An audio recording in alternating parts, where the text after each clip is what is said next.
This is the third presentation that I've done. I've done one on Joshua Chamberlain. I did one on K-129, which is a Soviet missile submarine, and both of those are interesting. They were fun to do the research, but I've sat with this man. I got to talk with him, and I have tremendous respect for him. So tonight, I got to be honest, I got a lot of friends and colleagues and people that I've served with in here. And then when you start talking about General Olds, I got a little adrenaline going tonight. So thank you for being here and supporting me. Hey, before we get going, I do this every night. We have an Oklahoma Military Heritage Foundation that you can go to and become familiar with your Oklahoma military heritage, right? They do an outstanding job. One of the things they do is they have a website that lists everybody that's in their Hall of Fame. And it goes back pre-World War I, okay? They've got videos, they've got bios, and it's pretty incredible how much heritage we've got as Oklahomans to be proud of. And so I would encourage you to go to their website. You can go down to the History Center that's down by the Capitol. Really good stuff to become familiar with your heritage. The other thing I do is I'm trying to bring awareness to veterans issues, okay? So I always give kind of a shout out to Mission 22. By some estimates, they have about 22 veterans that commit suicide every day. To me, that's a shocking number. And actually, that's a higher casualty rate than what we ever suffered in Iraq, Afghanistan, anywhere, okay? So my goal there is to bring awareness for you to know that, because obviously you might know a vet. We have Veterans Day coming up, right? You might know a vet. You can engage with them. And there's also this project called Till Valhalla. Now, Till Valhalla, their project, they sell a bunch of merchandise, okay? There's a new book on there. They've got shirts, stuff, okay, that they sell, and then they convert that into hours of therapy for veterans that are kind of in a crisis. They've got over $1.4 million right now, $1.3 million of donations. And they also go out and hand out memorials to people and to families to commemorate veterans, okay? So Till Valhalla is an outstanding organization, and there's lots of organizations that are out there, okay? Folds of Honor is another one, but the key here is to end veteran suicide, okay? And to step into those situations. All right, so tonight let's start talking about Brigadier General Robin Olds. Now, okay, let's see if anybody... Who recognizes that song? Young people. Do you recognize the song? Kinda? All right. What? Okay, we got to stop that. Okay. What vision or what mind picture kind of goes through your head when you hear that song? Tom Cruise. Okay. What else? F-14s. Yeah, Navy. There it is. I knew it. There it is, right? So 2 movies. There's the old one in 86. But the new one that was in 22 was really pretty good, okay? And it's funny because those movies dropped amazing feelers into our culture, right? We would not be saying "Talk to me, Goose" if there wasn't Top Gun, right? Somebody said, "I feel the need for speed," right? You can be my wingman. We didn't even think about what's a wingman, right? Nobody talked about that. Let's Turn and Burn, Negative, Ghost Rider, The Patterns Fall. All that stuff, all that vernacular came out of those movies. And what's funny about it is I've been out to Red Flag, out at Nellis Air Force Base, lots of different exercises. If you even breathed those, you were paying $5 minimum. Okay, that's what the military kind of thought of those sayings, but they were kind of catchy, right? They're kind of catchy. And here's the interesting thing. Those 2 movies specifically resonate with people, really resonate with people, okay? So on a $185 million budget, Okay? They made 1.8, 1.9 billion. Now, who's a business person in here? You guys taking business?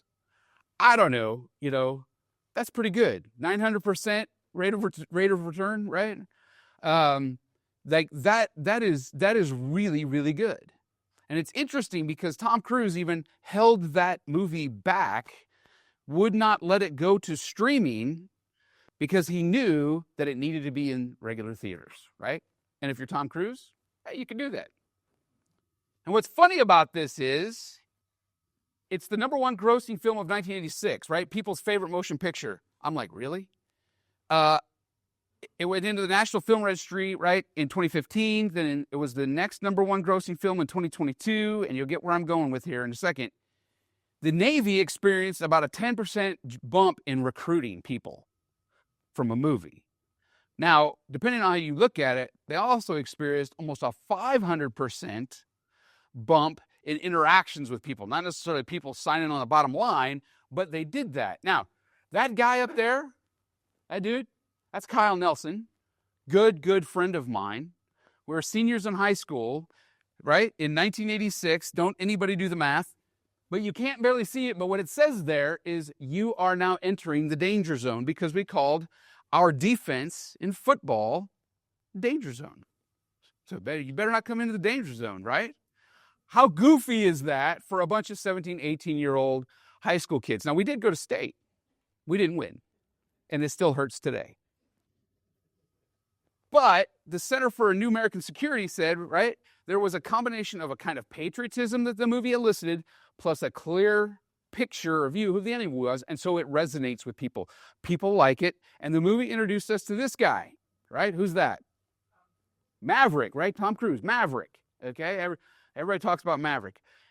And there's 5 reasons, generally, when you go out there, you go, why do you like Maverick, okay? Outstanding pilot. Yeah, no kidding.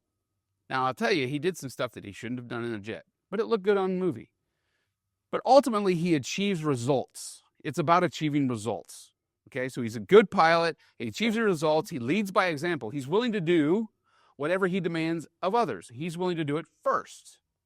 People like that. Okay, he builds successful teams, and then he puts them at risk. Now, that's the ultimate dichotomy. So leadership people. Anybody studying leadership right now? Young people? Okay, that's the ultimate dichotomy. When you talk about a leadership dichotomy, where you hold 2 things to be true at the same time. We're going to pour yourself into these people. You're going to give them everything you got. You're going to love on them, lead them, be part of a massive team, and then you're going to put them in harm's way. And you're going to be okay with that. The ultimate dichotomy. He's incredibly loyal, both to a memory, right? Talk to me, Goose. And to those who need him. He is there for those that are on his team. And lastly, he's incredibly intolerant, right? Like, he's intolerant of all the misapplied politics, all the hoops that you'd have to jump through from to get higher promoted, and he hates meaningless bureaucracy. Hates it all, okay? Now, I'm here to tell you that Robin Olds is the real Top Gun Maverick. We can have a film, but why have a film when you can have the real guy, the real dude? Here he is. So he's born July 14th, 1922 in Hickam Air Force Base. He's got a really complicated family life. He's got 1 younger brother. He's got 2 younger paternal half-brothers from his father's 3rd marriage. We're going to talk about his dad here in a second. And he's got 1 older maternal half-brother from his mother's 1st marriage. Really, really complicated family life.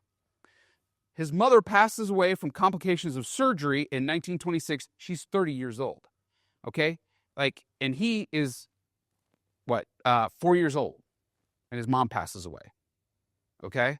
She's actually in Arlington Cemetery, by the way. Kind of interesting. His mom's lineage includes this guy named Colonel Return. That's his first name, Return. Whatever. Jonathan Meigs, who was the aide-de-camp to George Washington. So she traces her lineage right back to the Revolutionary War. The father's lineage includes the Massachusetts militia, but his paternal great-grandfather, Mark Lafayette Olds, is a physician. He's an infantry of the Mexican-American War, and he stood on the gallows on July 7th for the hanging of the conspirators for the Abraham Lincoln assassination. So Robin Olds has an amazing lineage that he would have known a whole lot about, right? that he would have had that sort of with him. Now, you're going to find this funny, but if you look at the guy's mustaches there that is his grandparents, you're like, okay, this makes sense, right? Because they could grow mustaches, and it happened all the way through his lineage. Here's his dad. His dad received his wings on the 15th of May in 1917 in a Jenny. That's a Jenny, by the way. I don't know that I'd ever climb in one of those, but they did, okay? He commissions as a first lieutenant in 1917 and immediately becomes a squadron commander. So he's leading people to go to World War I. He goes to France. He's an instructor pilot. He comes back after World War I, and he's assigned to the War Office where he's Billy Mitchell's aide. Now, Air Force guys, okay? Everybody knows who Billy Mitchell is. The youngers probably don't know who Billy Mitchell is, but Billy Mitchell basically says we need to have a separate Air Force away from the Army, and we need to spend effort and money on that instead of like the Navy and the Army. That Air Forces will be decisive. So today we just kind of take the Air Force, right, for granted. It's always been there. But there was a time where people looked at it as crazy talk. And so Billy Mitchell was kind of the lead person on that. And Robert Olds was his aide de camp. And there's pictures of Robert Olds, Robin's dad, with Billy Mitchell. Anyway, so he was buried 4 times. And then Robin was born July 14th, 1922. We talked about that. He's assigned to Langley Air Force Base. They go to Langley Air Force Base with his dad. And he becomes the first squadron commander of B-17s. Okay, now this is interesting, right? So B-17s is a World War II airplane. You see it up there in the upper right. Anybody ever watched the movie Memphis Belle? Yeah, okay, B-17. Okay, anybody watched what's the latest streaming of Amazon, the Air Power movie, right? You can go on and look at B-17s there. So he's the first squadron commander of the first squadron of B-17s. He took delivery of B-17s from Boeing. And they're starting to get ready because World War II, whether it hadn't been declared yet, but stuff's heating up. We're watching the German war machine, the Wehrmacht, start to move throughout Europe. Okay, so they're starting to get ready. And Robert Olds' navigator was Curtis LeMay. Interesting. Curtis LeMay plays a huge role throughout the Air Force. And they actually end up flying B-17s to South America, but they didn't have any charts. So people that are used to having flying charts to show you where you're going to go and how you're going to get there, they had to make them up. They went up to the National Geographic office and made their own charts to fly from Virginia to South Africa. And when they did, or South America, and when they did that in 1938, Harmon Trophy, McKay Trophy in 1939, and the bronze medal for International League of Aviators. That means that these big international organizations, when it comes to aviation, was saying these guys are the best. That is Robin Olds' dad. He becomes in charge as the war starts heating up. He becomes a commander of the 2nd Air Force, which is responsible for ferrying all these airplanes across the ocean to Europe. That's his job. And he's a 2-star general. And crazy enough, he was like, at the time, this was shocking. He's like, hey, women should be pilots. Okay? Women should be pilots. Now, at the time, that was a crazy idea. Now, what it proved out to be is incredibly prophetic, because he ends up supporting creating this Women's Air Force Service Pilot, which is the WASPs. And they do some of the most challenging flying of the war to take airplanes from the East Coast across the Atlantic to land in England. And they do it very, very successfully. So here's the beginning of Robin Olds. So he's growing up now around all these founders of the Air Force, guys that we just talked about, Billy Mitchell, Ira Aker, Tui Spots. And these guys, these names don't necessarily mean stuff to you guys, but all the Air Force guys that have studied Air Force history, they resonate immediately. And they're all they all become the foundation for World War II, Korea, Vietnam, Cold War strategic thinkers. And he is interacting with them, literally has an experience where he is playing piano while Tui Spots, who's later a 4-star general, is playing guitar in their house at Langley. So he wants to go to West Point. There is no Air Force Academy. He wants to go to West Point, but he can't get an appointment. He has to get an appointment from somebody in Congress. Can't get one. So he moves to Pennsylvania. He lives in a YMCA. He's sweeping grocery floor stores until he can establish residency in a particular congressman's district so he could earn an appointment to West Point. And he gets it. Okay? Then between his junior and senior year, he does flight training actually in Tulsa, Oklahoma. But they tell him, hey, you're never going to fly fighters, right? You're never going to fly fighters because you're too big. The guy was about 6'2", 6'3", and about 200 pounds. Big guy, which means he shows up to West Point and he thinks he's going to be doing horses, right? So he's on a horse. And immediately the people that were in charge of the cavalry training, they're like, get off that horse now because you're too big and you're going to hurt the horse. Go over and report into the football team. And he does. He actually becomes an All-American offensive and defensive tackle. He's the only guy that is in the Football Hall of Fame and the Aviation Hall of Fame. The only guy that did it. And you'll see this in just a minute. He towers over everybody around him. Now, he was in the class of 1944, but hey, guess what? As of December 7th, 1941, we got a war going on. So we're going to shrink their time at West Point down to 3 years, but they got to do all the same academics. They got to do all the same tours. They got to do all the same training. Only you get 3 years to do it instead of 4.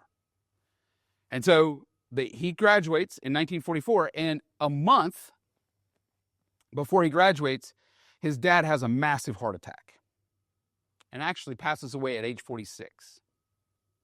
And that left an incredible impact on Robin Olds. And what the final thing that he had a conversation with his dad, the final wisdom that his dad imparted to Robin Olds was, Robbie, listen to me. I never once went up in the air without learning something new. Never ever think you know it all. It's good advice. And he passes away, and a month later, Robin Olds graduates from West Point and has Hap Arnold commission him. Again, Hap Arnold is in charge of the Army Air Forces for World War II. And he gets checked out in this thing. This is a P-38. This is his first airplane. Twin engine. Pretty incredible, actually, all the way around. And you're going to see this thing called SCAT on the side of the airplane, right up there in red. Okay, you're going to see that on a bunch of stuff. And I'll show you why here in just a second.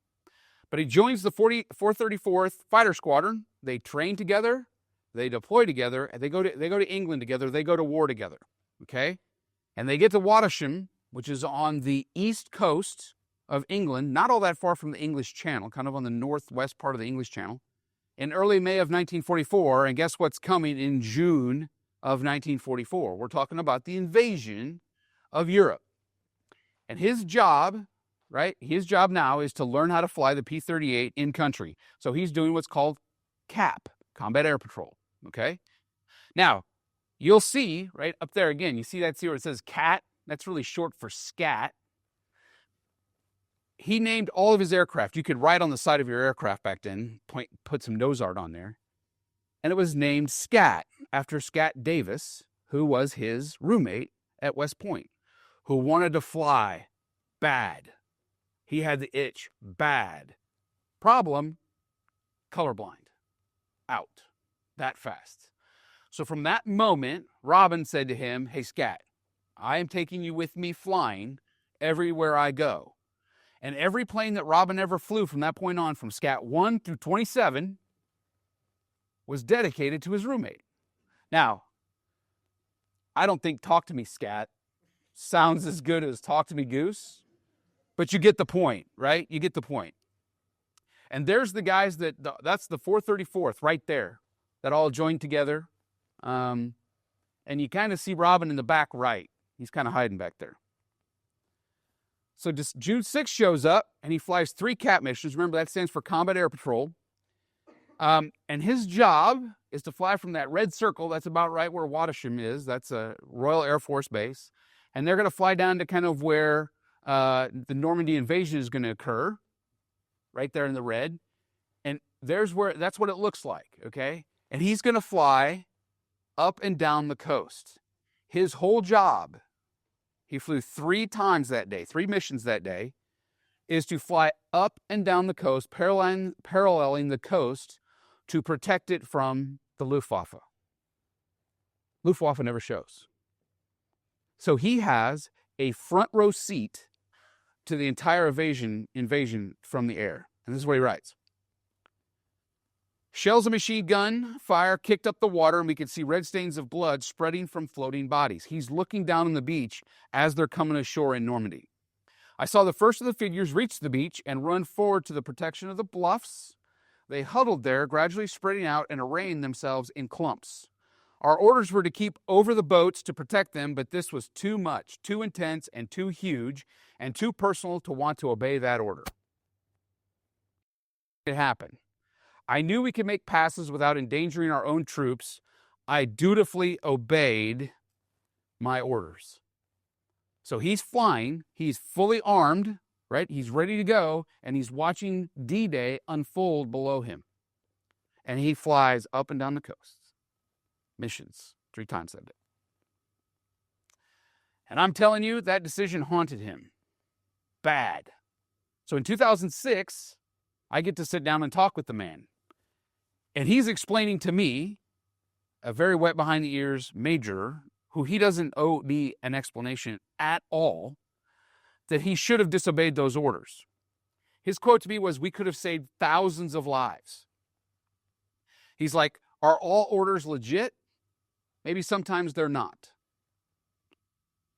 And then I thought this was interesting. This was his advice. This is what he took. Officers, talking to officers, the officers that were gathered around him, should always be thinking and making the next moral decision. Then accept the consequences the system gives better than the consequences your conscience gives. Now this guy, that had been 60 years in the past when he's having this conversation with me, right? But it would have been better to disobey those orders in those cases, and we don't know what would have happened. But you can start to see, right, that his view is I'm being leashed back by people that are not here in front of me, and I can make a moral decision. He's the first to achieve ACE, which means he shot down 5 aircraft. In his first 2 missions over Europe, he becomes an ace. Crazy.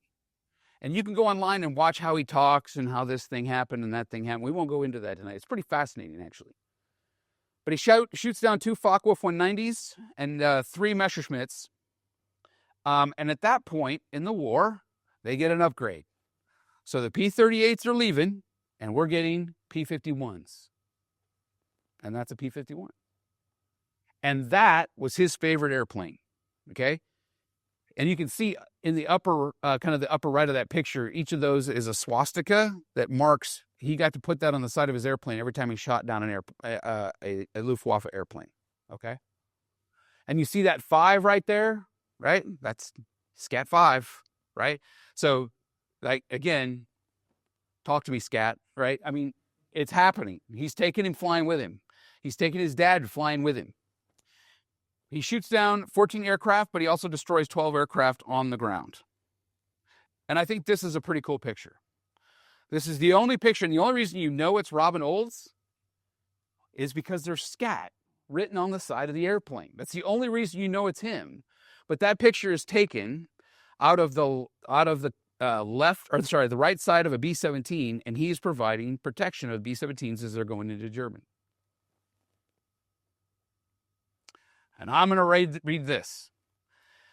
And it's kind of long, but it's important. At 22 years of age, he's promoted to major, unheard of, okay? And he's assigned as the squadron commander because the squadron commander of the 434th was shot down. And so they went to this 22-year-old kid and pulled him up and put him in charge. And he went and talked to Tui Spatz, who was at that time in charge of all the forces inside of air forces inside of Europe. And he wrote, this is what information he's getting. By the way, this is the same guy. Now he's a 4-star, but he was a lieutenant colonel talking to a kid back at Langley playing piano. right? So he's talking to that kid now. Says, know the mission, what is expected of you and your people. Let me pause right here. This is applicable to everybody. When you go and do research in history, what you find is lessons that can be learned and are applicable no matter where you want to apply them. Get to know those people, their attitudes and expectations. Visit all the shops and sections. Ask questions. Don't be shy. Learn what each does, how the parts fit into the whole. Don't try to BS the troops. Don't try to BS the troops. Always wise advice. But make sure they know the buck stops with you, that you'll shoulder the blame when things go wrong. Correct without revenge or anger. Recognize accomplishment. Reward accordingly. Foster spirit through self-pride, not slogans, and never at the expense of another unit.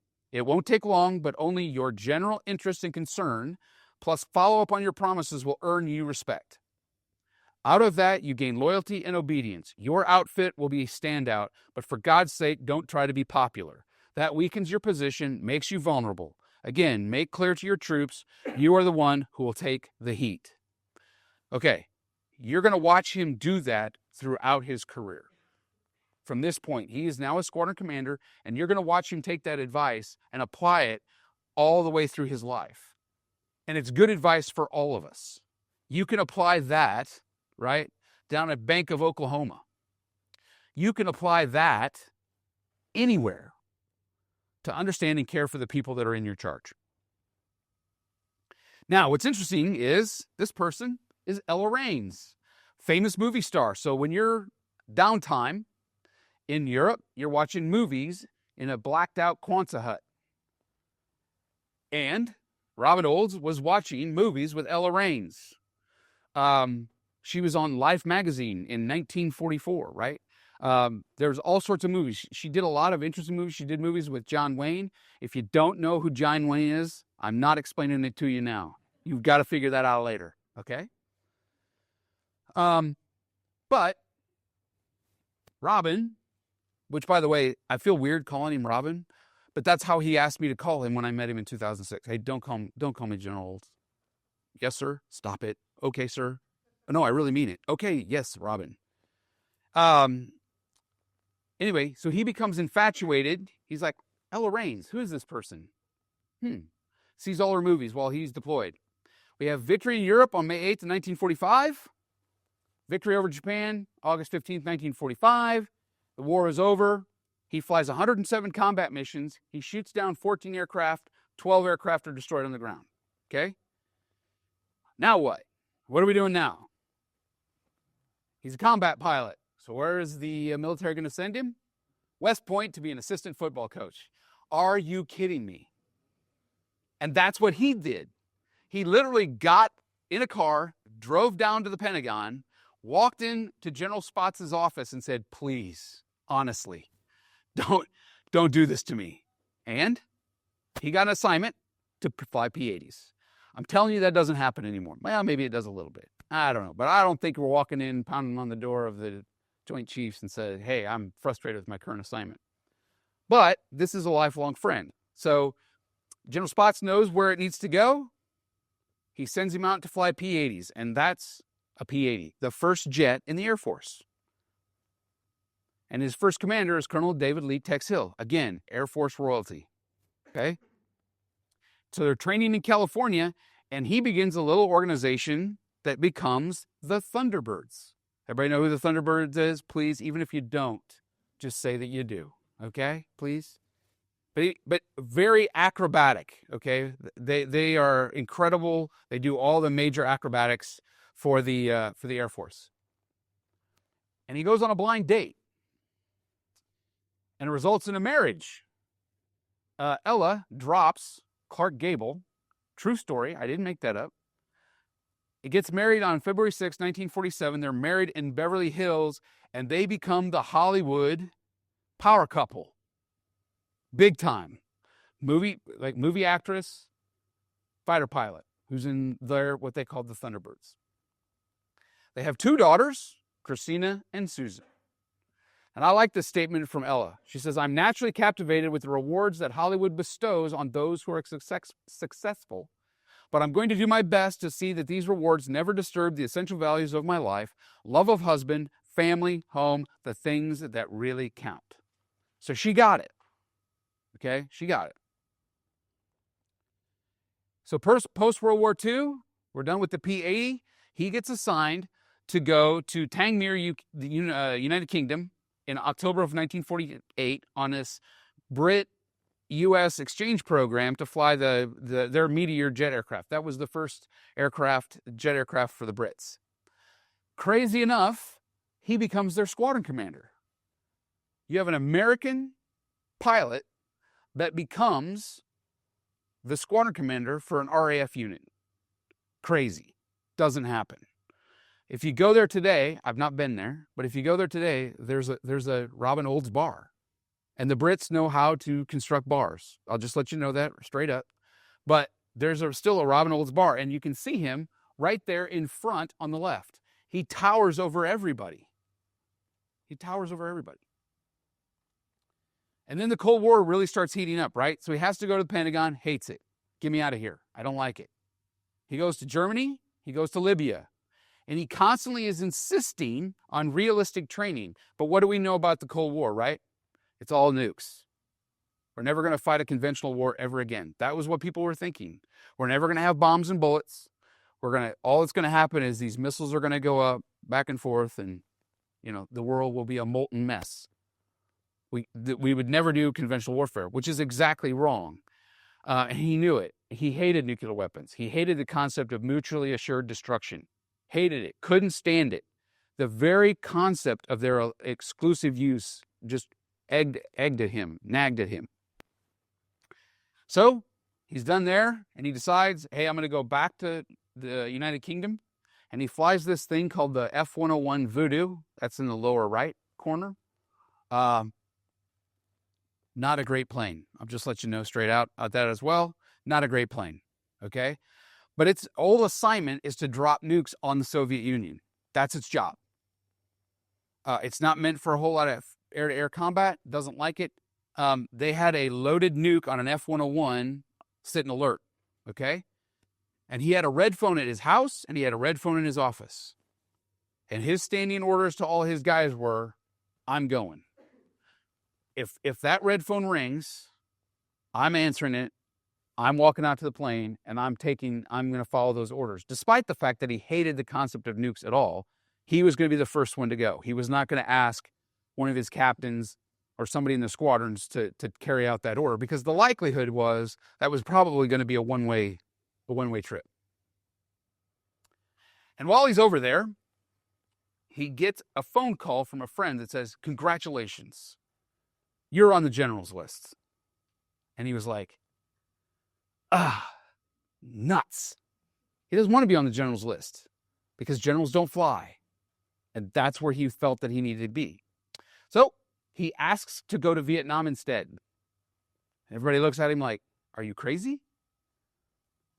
I don't want my first star, and I do not want to go back to the Pentagon. I hated the Pentagon. It was like being a caged animal, okay? Hated it. So his quote is, I had to make my boss in London so mad at me to get noticed, but not so bad as to get court-martialed. Not too hot, not too cold, just right. So he enlists 3 of his other pilots, and they come up with a scheme, and they do an air show. Okay? And they participate in an air show, and they do a couple maneuvers that they felt were safe, but that he knew would frustrate the leaders. Like, they had all 4 of them come in and meet at the center of the airfield and break out. They had 2 that flew upside down, while 2 flew right side up and went across the field because they were inverted. Never mind. That's another Top Gun reference. You can look it up later. The general, Robin's boss, loses his mind, calls him into the office. You will never be promoted, rips up the promotion paper in front of him. He said, never. You are exactly the kind of officer who should be in Southeast Asia. And what was General Olds' response? Yes, sir. And he gets checked out in the F-4. So that's the F-4. Now, compare that to what we've been talking about here. P-80, doesn't look that powerful, right? Brand new. I mean, it's the first jet. We got the F-101 Voodoo. First of all, horrible name. I don't know who named it, but come on. And here we have the F-4 Phantom, okay? That is the leading cutting-edge technology during the mid-60s. Incredible performance, incredible dogfighting. And on September 30th of 1966, he takes command of the 8th Tactical Fighter Wing. He's a 45-year-old full-bird colonel at the Yuban Royal Thai Air Force Base in Thailand, okay? Now, the pilots there have been flying there for a while. They're experienced, but they are disgruntled. Really, really poor morale. Very low morale because of the missions that they're flying in Vietnam at this point. Very high attrition rates. A bunch of people are getting shot down. And for what, in their minds? All the missions at that point were being planned from the Pentagon. So what would happen is you'd show up at the squadron, and there'd be a target list that had been sent from Washington, D.C., and they had gotten their intel 3 days ago. They looked at it, they crunched on it, and would send it to you. And by the time you got it to run the mission, what do you think the intel was? Old, stale, not even applicable anymore. But yet we're going to go ahead and fly. And he says, hey, I'm not going to sit behind the desk. Complete change of thought. The previous CEO, the previous commanding officer, flew a total of 12 missions during that tour. 12. That's not a lot. And he stands in front of all his pilots, and he says, teach me. You better teach me well, because in 3 weeks, I'm leading you. And there's a captain in the back that goes, yeah, right. And that was J.B. Stone. And Colonel Olds at the time, says, and you're my wingman. And pulls J.B. Stone. And today, there's an award at Weapons School, Air Force Weapons School, after J.B. Stone. And you'll see why here in just a minute. Now, the cool thing here is you have Chappie James, Daniel Chappie James, at the left up there. He becomes the first black 4-star general. Incredible leader. Incredible leader. Robin, asks him to join him in Southeast Asia. I need leadership over here. And Chappie agrees. Now, what's kind of funny about that is they would make a routine joke all the time when they would be together as, hey, I'm Black Man and Robin. And that was their joke. And those guys, there you go. And those guys stayed friends for the next 40 years. Okay, so Vietnam. What do we know about Vietnam? Okay. The American political leadership at the time did not want unrestricted total war, right?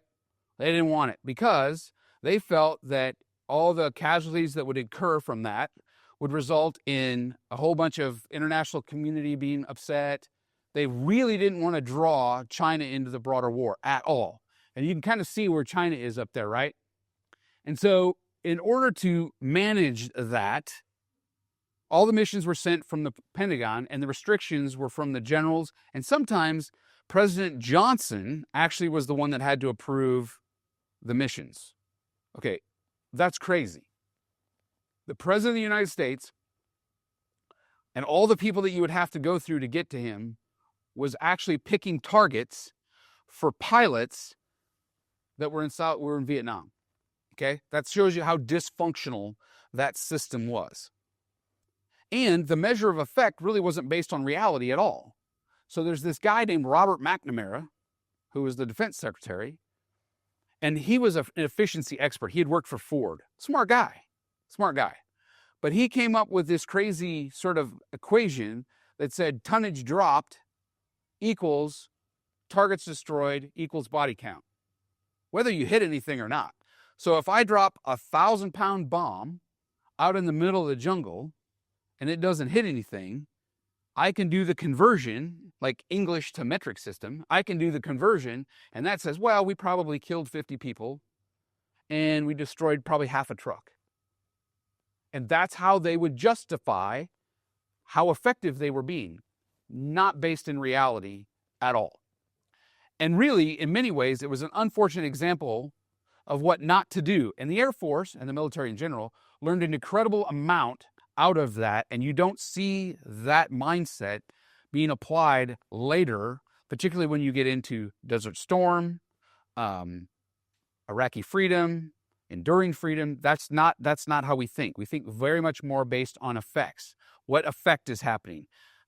There, it was just, did the thing come off the airplane and make a boom? And that's all that mattered to them. But that's how dysfunctional that leadership became. And if you look, they broke up the all of Vietnam. You see where it says the DMZ up there. You see 1, 2, 3, 4, 5, and then 6A, 6B. Those were all the route packages.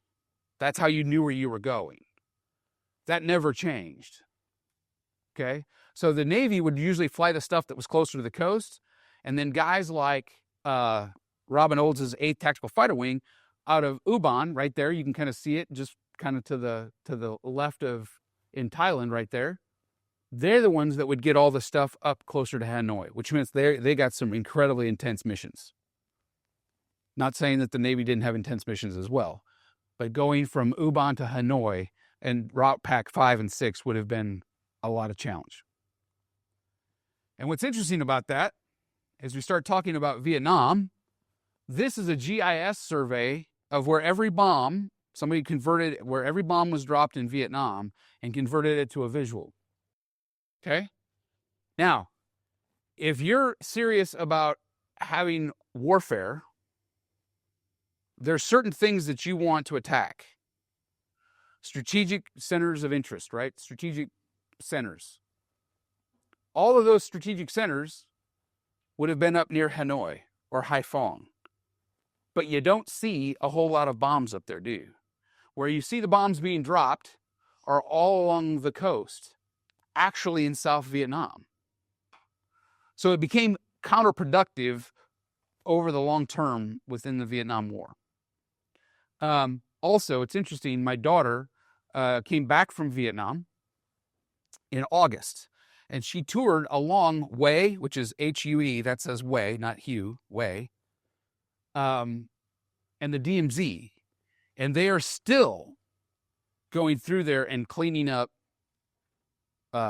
unexploded ordnance today for all the stuff that was dropped there by us and all the stuff that the North Vietnamese dropped and everything that the Army did. So that's a good indication of kind of where and how that particular conflict was being managed. Which, by the way, that's not an indictment of the people that were fighting it. It is an indictment of the people that were responsible for the leadership of ensuring the strategic goals were met. Okay, so he comes into the situation in Vietnam, and all the wings, wing is all the Air Force organizations, they're squabbling. Poor intel, inaccurate intel, poor communication, pilots hate each other, nobody's getting along. And these are guys that are having to fly together. So in November of 1966, they have an Ubon Tactics Conference on a 3-day weekend, and they bring everybody in, okay?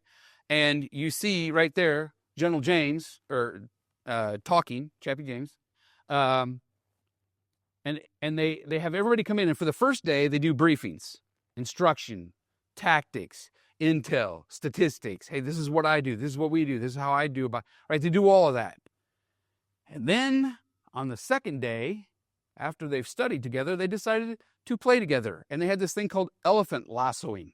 There was an elephant in Thailand, and they would practice lassoing. They would have all the games. There was all sorts of different Olympics, things that they would do together. But the way that they forged that team was that they studied together, and then they played together, and then there was probably some drinking together at the end of that, okay? But the key is that when they left, they were forged as a team across all the wings.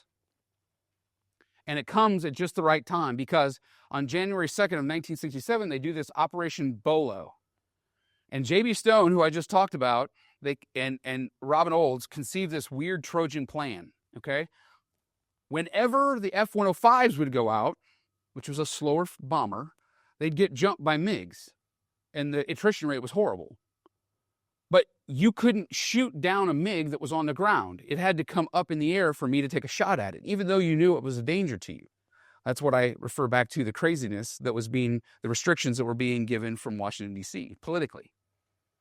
So they come up with an idea. Hey, we're going to put all the F-4s out there, but we're going to use F-105 call signs. We're going to use F-105 radar configurations. We're going to use F-105 routes. And when the North Vietnamese are listening, they're going to think we're F-105s. And when they come up and the MiGs come up, they're not going to tangle with F-105s. They're going to tangle with F-4s, which was the premier fighter. 4 flights of 4 F-4s each. Robin's in the lead. They come out and the MiGs come up, thinking that they're going to jump the F-105s, and they get tangled up with F-4s. J.B. Stone gets his first kill. They shoot down 7 MiG-21s in 10 minutes. Eliminated 33% of the North Vietnamese Air Force in 10 minutes. And this was his quote. The MiGs came up. The MiGs were aggressive. We tangled. They lost. And that's showing where they were celebrating after they got home. But the Pentagon hears about this, so they start restricting Robin. North Vietnam, having heard about all that stuff, puts a bounty on Robin Olds' head. We want that guy, okay? So he's not allowed to lead combat missions anymore. He's like, yes, sir. He doesn't lead combat missions from the number 1 slot. He goes back to the number 4 slot. I can lead from number 4 just as easy as I can from number 1. But he was beloved by all who served with him, okay? Because he applied his leadership to the specific situation that he found in Thailand fighting in Vietnam at that time. He started to grow his mustache, completely out of regulations. Kind of looks like his grandpa, great-grandpa, right? That mustache is so far out of regulations, it's crazy. But everybody loved it. And the more the Pentagon wanted it gone, the thicker and bigger it became. Okay?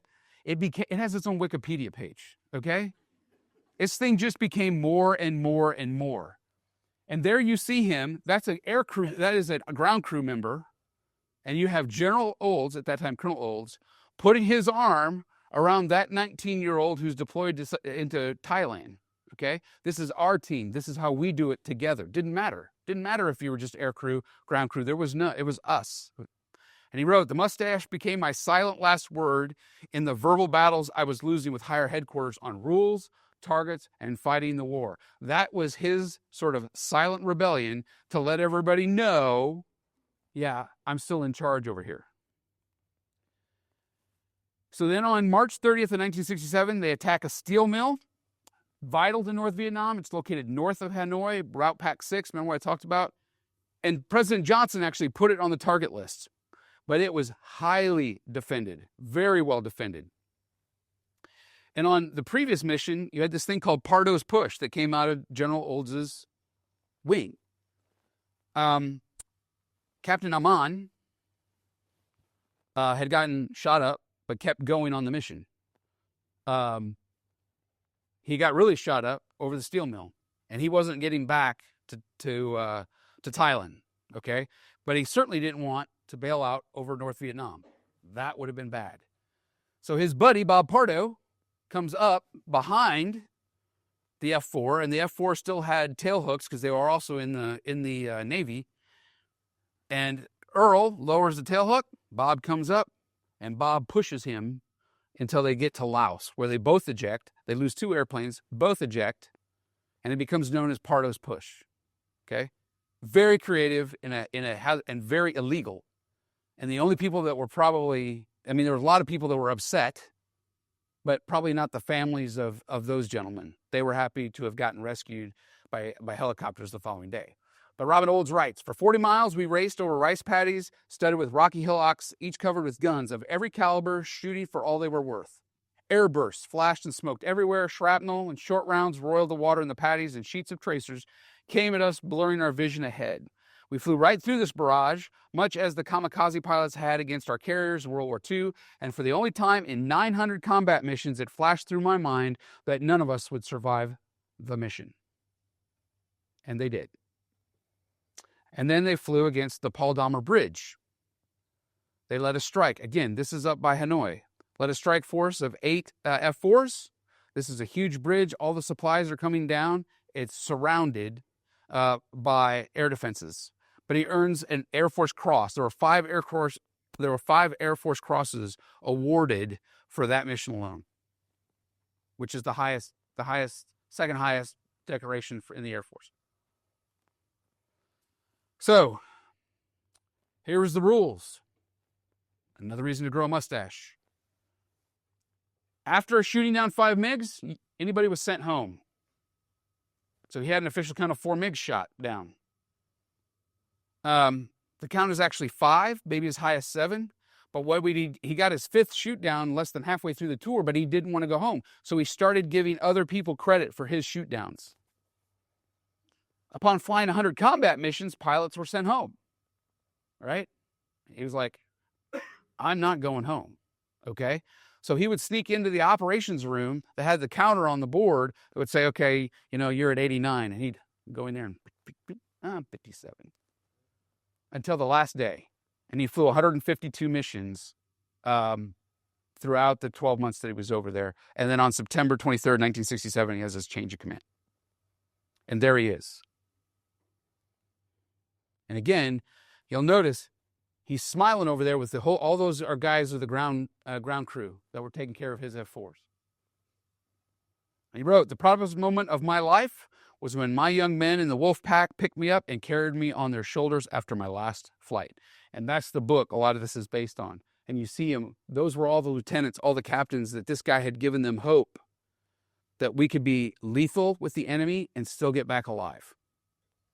Because remember, at this time, Vietnam was not popular. There was not a lot of support coming from the homeland. Okay? But General Olds gave him that support. He goes into the Oval Office, gets called into the Oval Office by Lyndon Baines Johnson, and the president goes, hey, I want to know how it went. The president looked at me sternly, then relaxed and said, why, Colonel, you just tell them we're preventing the North Vietnamese from interfering with he's a Texas, that's a Texas accent there, with the South Vietnamese so these good people can exercise their own democracy.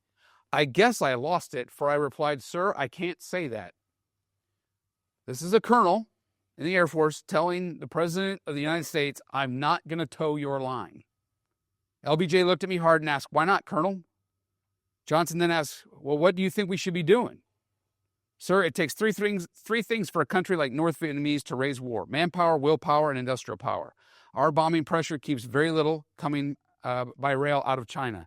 Let us attack these ports, stifle their will, bottle up their manpower, and the job will be done. The president was looking at me hard this whole time, but didn't interrupt. I plunged on. In other words, mine the harbors, drop the road and rail bridges on the Chinese border, get the supply dumps in Cambodia, and most importantly, totally destroy the seat of government in Hanoi. It's simple, sir, and with all due respect, the way to end this war is to just win the damn thing. Johnson was startled and frowned, but he didn't kick me out of his office or even suggest my future in the Air Force was limited. He was pensive for a few moments. That occurred probably about 36 hours after he had departed Vietnam. And he ends up there talking with President Johnson. And then that hit that was out of a newspaper, and the Air Force brass did not appreciate that. But this is what he writes. I had left my men. I shivered uncontrollably. The totality of the past year's bottled emotions took over. Sam streaked by my vision. I saw and heard black flak, orange missile burns, small arms fire, the roar of engines, voice of men, MiGs at 6 o'clock, break, and I curled into a ball and pulled the pillow over my face. PTSD. We didn't call it that back then, but that's what that was.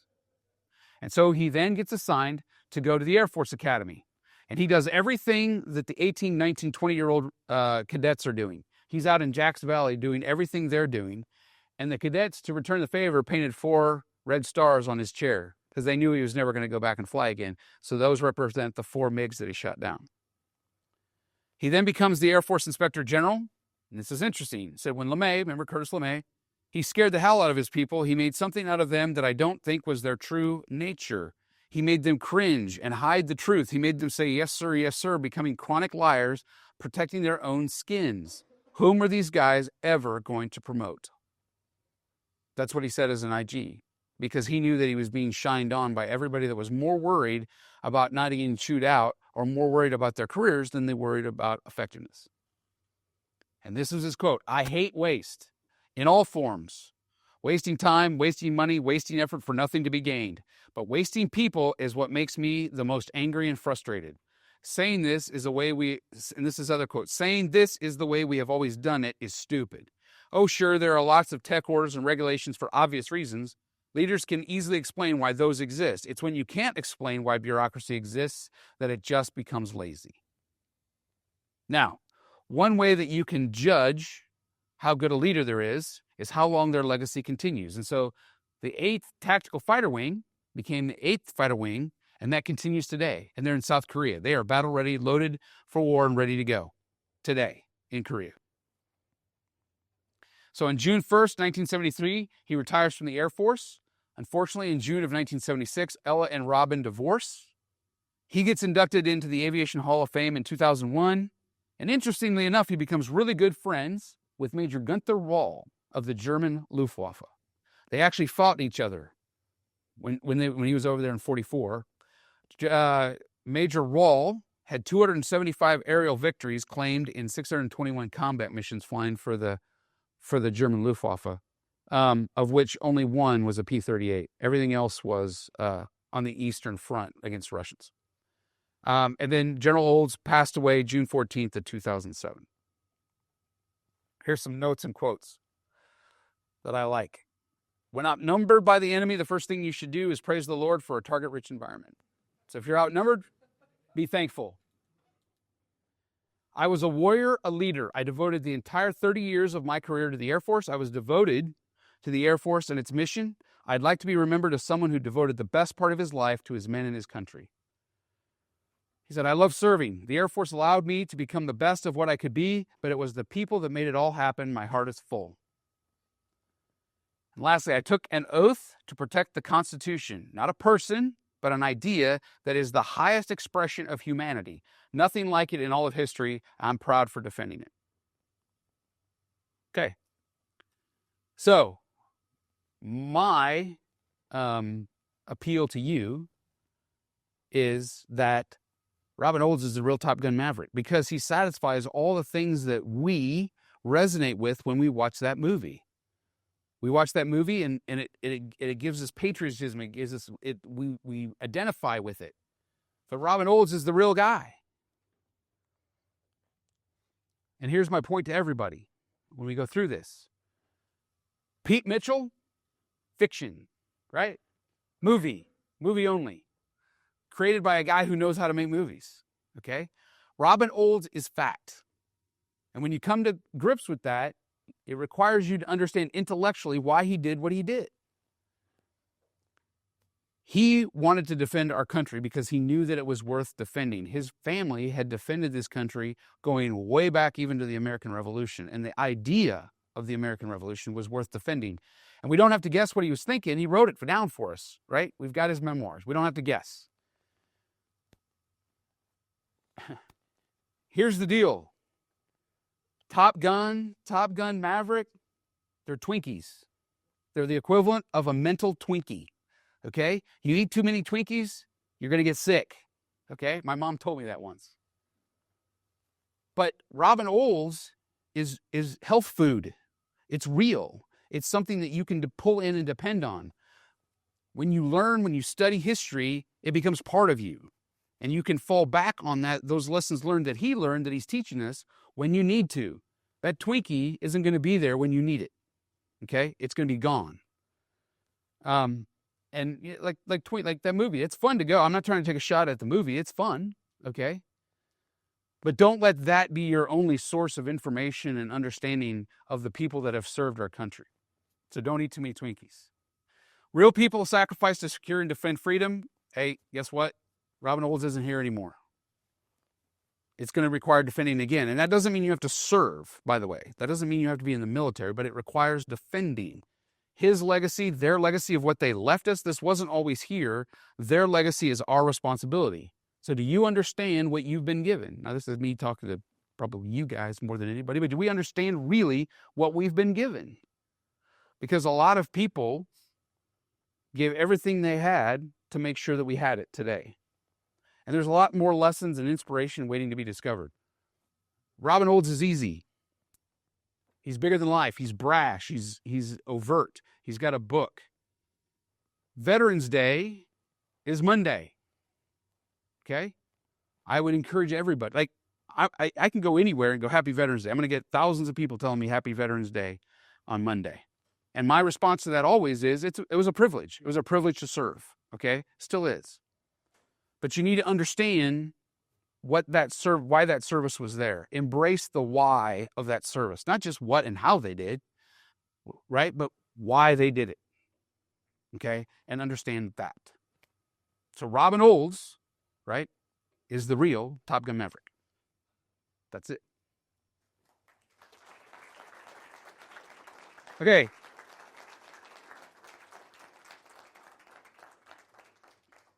I'll hang out down here for a little bit. We're kind of on time right now, but does anybody have any questions real fast? Mm-hmm. Okay. Anybody have any questions? Yes, sir. Always. I was going to make a comment just to help the audience understand how good this guy was. He became a squadron commander at the age of 20 and was promoted to major at the age of 22. Today's Air Force and the military, you don't become a major until you're 33 as a minimum. That's how fast of a burner this guy has. And a flying squadron commander, you're probably 40. Pushing 40. Yeah. So he was good back then, and he was leading a group of very young men to do very good things and very brave men. Any other questions? Sir? Did Olds ever see Top Gun? And if so, what did he think? He might have seen the first one. He passed away in 2007. What do you think he would have thought? I think he would have thought it was all bunk. He knew the Hollywood scene, right? Having his wife be a Hollywood actress. And what that doesn't show, right, is there's a lot of reality that's missed because everybody's all, hey, right? And you miss some of the other aspects, right? We didn't even talk about the ideas of General Olds taking care of people after there's a casualty or an injury, right? And so when you talk about like Top Gun, that stuff kind of gets like we don't want to stay and consider that very long because that brings the audience down. We would rather a lot more jet engines and Kenny Loggins. That hypes the audience up. So I think he'd probably think, Yeah, a lot more egos there. Yeah. What you described. It doesn't sound like I was just full of themselves. No. But it's interesting because many of the parallels that caused that movie to resonate were the same leadership styles that he had and the same things that he did to generate leadership for his wing. Okay, anybody else? Questions? Okay. What am I doing? Hey, what am I doing here with these? Okay, here, come down and collect the number. Okay, here's the deal. If you signed up, I got some giveaways. I always have some giveaways. So if I call your name, we're gonna do a random number here. I'll call your name, and then I've got 2 shirts and 2 hats. That's fine. Give me a number. 1, 2, 3, 4, 5, 6, 7, 8, 9. Dante Herrera. There you go. Matt McCook never throws shirts at you in class, right? Santiago Moreno. Did I say it right? Okay. Valerie Torres. Oh, I'm not going to throw this because I'll hit these guys in the head. Absolutely. Last one.